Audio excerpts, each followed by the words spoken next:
హైదరాబాద్కు 15 కిలోమీటర్ల దూరంలో రేవంత్ సర్కార్ దూరదృష్టితో 4వ నగరాన్ని నిర్మిస్తుందని మల్రెడ్డి రంగారెడ్డి స్పష్టం చేశారు. RRR మెట్రో విస్తరణతో భాగ్యనగరం రూపురేఖలే మారిపోతాయన్నారు. ప్రభుత్వం చేసే అభివృద్ధి పనులకు ప్రతిపక్షాలు సహకరించాల్సింది పోయి విమర్శించడం తగదని సూచించారు.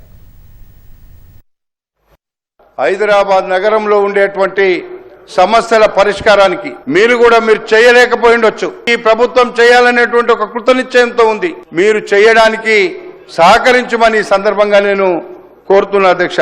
ఎవరికైనా మోసం చేయాలని చూస్తే ప్రజలు మనకే మోసం చేస్తారని గుర్తుంచుకోమని కూడా ఈ సందర్భంగా నేను మనవి చేస్తున్నా అధ్యక్ష.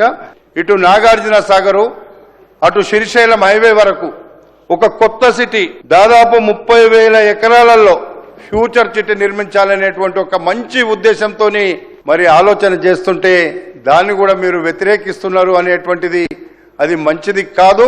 అభివృద్ధికి లక్ష్యంగా 18,000 కోట్లతో రీజనల్ రింగ్ రోడ్ అధ్యక్ష లింక్ అవుతుంది అధ్యక్ష.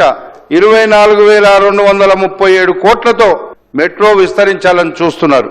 అందులో భాగంగా విజయవాడ రోడ్లో ఇంకొక మాట చెప్పినారు అధ్యక్ష. హయాత్ నగర్ వరకే తీసుకుంటామని ఇందులో చెప్పినారు.